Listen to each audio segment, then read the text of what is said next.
Students, आज हम देख रहे हैं शैवालों के सामान्य लक्षण, एल्गी के जनरल कैरेक्टर्स।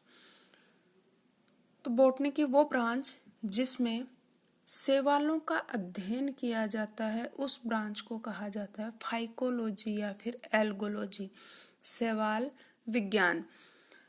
फाइकोलॉजी, ये फाइको जो वर्ड है वो फाइकस से डिराइव हुआ है, जिसका मतलब होता है सीवीड, समुद्री खरपतवार।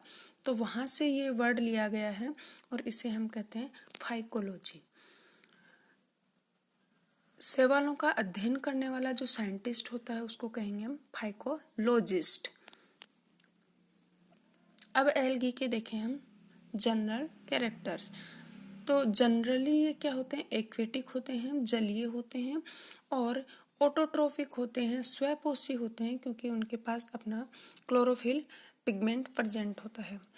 इनकी बॉडी है वो थैलोइड होती है, मतलब इनकी बॉडी जड़ तना व पत्तियों में डिफ्रेंशिएटेड नहीं होती है।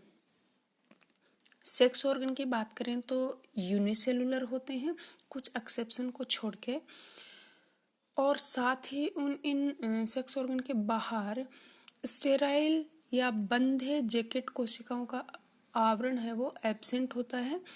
अगर अपवाद स्वरूप किसी में प्रेजेंट होता भी है तो वो डिफरेंट इनिशियल से ओरिजिनेट होते हैं। गेमेटिक फ्यूजन के बाद इनमें एम्ब्रियो फॉर्मेशन नहीं होता, क्योंकि वहाँ पे जैसे ही इनका गेमेट्स का फ्यूजन होता है उसके जस्ट बाद क्या हो जाता है, वहाँ पे मियोटिक डिवीजन हो जाता है और वापस वो 2n से n में कन्वर्ट हो जाता है। इनमें क्लियर अल्टरनेशन ऑफ जनरेशन पाया जाता है, क्योंकि जो दो जनरेशन्स होती हैं, गेमेटोफाइटिक और स्पोरोफाइटिक। तो इसमें मुख्यतः जो गेमेटोफाइटिक जनरेशन है वो क्या होती है, डोमिनेंट होती है, जबकि स्पोरोफाइटिक है वो बहुत अल्पकालिक होती है, बहुत कम समय के लिए होती है, जबकि गेमेटोफाइटिक है वो लंबे समय के लिए रहती है। ये फूड चेन में जनरली किसकी भूमिका निभाते हैं, प्राइमरी प्रोड्यूसर का, प्राथमिक उत्पादक का। अब हम इसकी बात करें हैबिट एंड हैबिटाट की।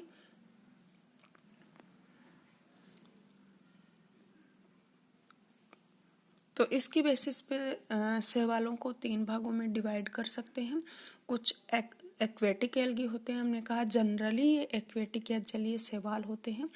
कुछ टेरेस्ट्रियल या स्थलीय भी होते हैं और कुछ एल्गी होते हैं जो अनयूजुअल हैबिटेट वाले होते हैं, असाधारण प्राकृतिक वास वाले भी होते हैं, जैसे बहुत ज़्यादा टेम्परेचर में, बहुत ज़्यादा लवणीय जल में, कुछ चट्टानों पे, कुछ बर्फ में रहने वाले। तो कुछ अनयूजुअल हैबिटेट वाले भी होते हैं। तो सबसे पहले हम देखते हैं जो एक्वेटिक एल्गी होते हैं वो 2 टाइप के होते हैं।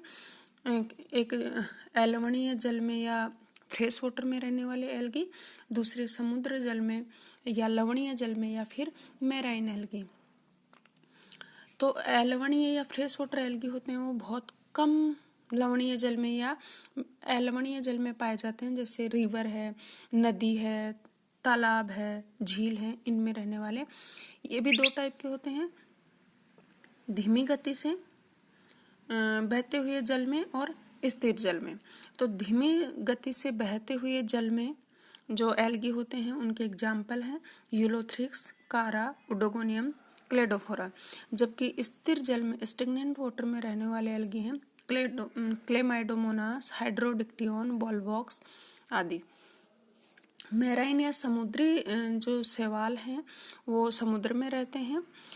मोस्टली ये फियोफाइसी के सदस्य होते हैं, मतलब भूरे शैवाल होते हैं ज़्यादातर, जिसका एग्जाम्पल है फियोफाइसी के एक्टोकार्पस, फ्यूकस, सार्गेसम, और रोडोफाइसी जो लाल शैवाल हैं उसका भी एग्जाम्पल पोलीसाइफोनिया। ये जलीय जो शैवाल हैं वो कुछ स्वतंत्र रूप से तैरते हुए होते हैं और कुछ शैवालों में नीचे होल्ड फास्ट कोशिका या स्थापनांग होती है उसकी सहायता से अटैच्ड होते हैं। तो स्वतंत्र रूप से तैरते हुए जो एल्गी होते हैं उनके एग्जाम्पल जैसे क्लेमाइडोमोनास, स्पायरोगायरा, वोल्वॉक्स आदि। जबकि होल्ड फास्ट की सहायता से जो अटैच्ड रहते हैं उनमें यूलोथ्रिक्स, ओडोगोनियम आदि। अब हम बात करें टेरेस्ट्रियल एल्गी की, तो ये कहाँ पाए जाते हैं? स्थल पे, जैसे मिट्टी, चट्टान, लकड़ी आदि इन पे पाए जाते हैं। ये भी दो टाइप के होते हैं। एक पृथ्वी की सतह पर रहने वाले शैवाल होते हैं, ऊपर बिल्कुल सतह पे, उनको सेफोफाइट्स कहा जाता है। जबकि दूसरे पृथ्वी की एक जो मिट्टी की परत है उसके जस्ट नीचे रहने वाले होते हैं, उनको कहते हैं क्रिप्टोफाइट्स। तो सेफोफाइट्स होते हैं, उनका एग्जाम्पल जैसे मतलब जो पृथ्वी की सतह पे रहते हैं यूग्लिना, बोट्रिडियम, वाउचेरिया, फ्रिशियला। जो मिट्टी की सतह के नीचे रहते हैं, जस्ट नीचे रहते हैं, उनमें जैसे ब्लू ग्रीन एल्गी है, नॉस्टॉक है। खेतों में मिट्टी की सतह के ये नीचे रहते हैं, नाइट्रोजन फिक्सेशन करते हैं। इसके अतिरिक्त कुछ स्पीसीज हैं वो जो नम दीवार, पौधों के तनों आदि पर भी पाई जाती हैं, जो वायुमंडल से जल और CO2 एब्जॉर्ब करते हैं, जैसे प्रोटोकोकस, साइटोनिमा आदि।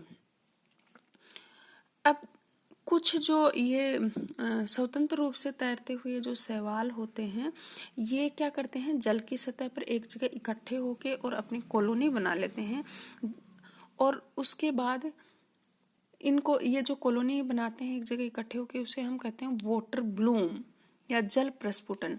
क्योंकि ये क्या करते हैं, एक जगह इकट्ठे होकर रात्रि के समय जो भी जल में घुली हुई ऑक्सीजन होती है उसको पूरी की पूरी एब्जॉर्ब कर लेते हैं, और उसके बाद वायुमंडल से जल में ऑक्सीजन को घुलने नहीं देते हैं, जिससे जो जल के अंदर जो जीव हैं उनको ऑक्सीजन नहीं मिल पाती, जिसकी वजह से वो उनकी डेथ हो जाती है।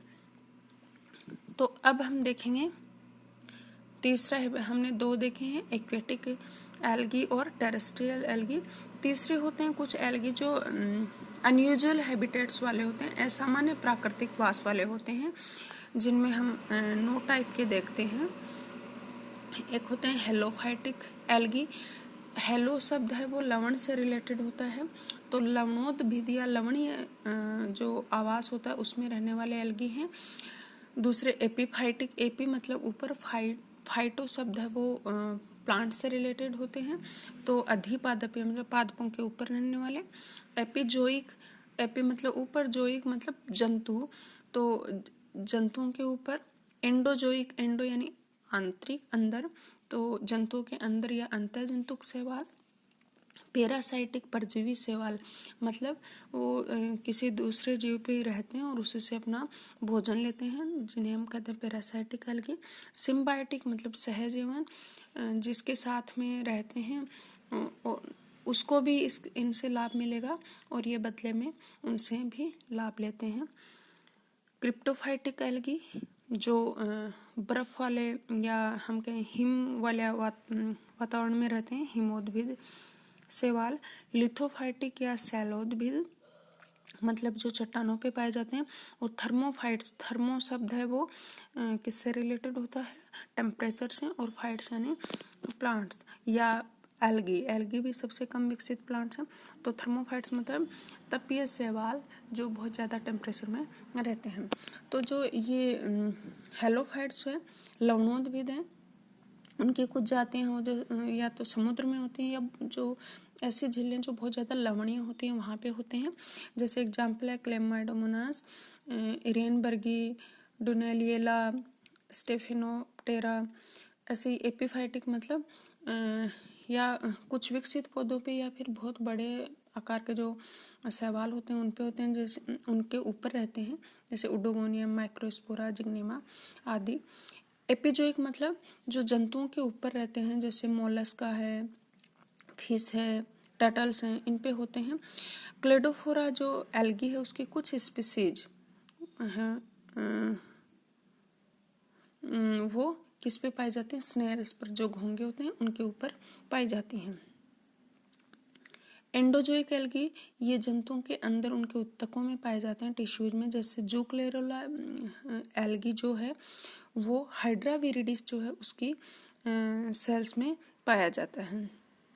ऐसे पैरासाइटिक एल्गी हैं, ये पौधों पे परजीवी होते हैं, जिसमें एग्जाम्पल जो सिफिलोरस वायरस इनसे बहुत इम्पोर्टेंट है, कई बार पूछा जाता है।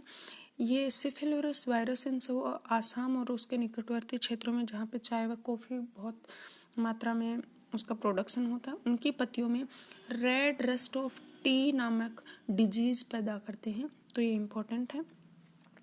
ऐसे फिलोसाइफोन जो ग्रीन एल्गी है वो एरिसेरम वल्गेर की पत्तियों पर परजीवी होते हैं। उसके बाद सिम्बायोटिक एल्गी सहजीवी शैवाल हैं, उसमें क्लोरोफाइसी और साइनोफाइसी हरे शैवाल और जो ब्लू ग्रीन एल्गी हैं, इनके कुछ शैवाल हैं वो दूसरे पौधों के साथ हैं, जैसे फंजाई के साथ, ब्रायोफाइट, जिम्नोस्पर्म, एंजियोस्पर्म, इनके साथ सिम्बायोसिस शो करते हैं।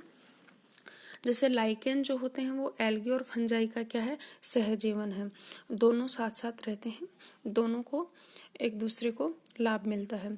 एंथोसिरोस जो है उसके थैलस में नोस्टोक और एनाबिना की कॉलोनी होती है।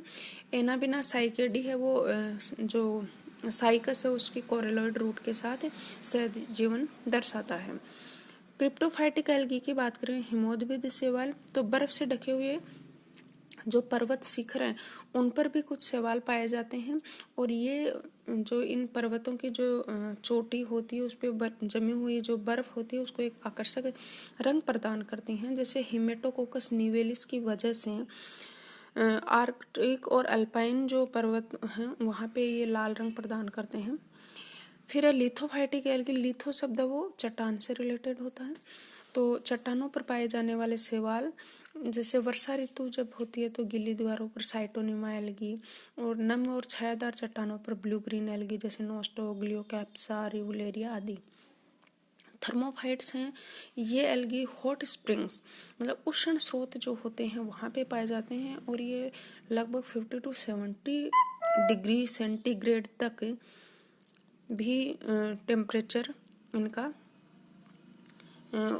50 to 70 डिग्री सेंटीग्रेड पर भी ये आसानी से ग्रो करते हैं वहाँ पे।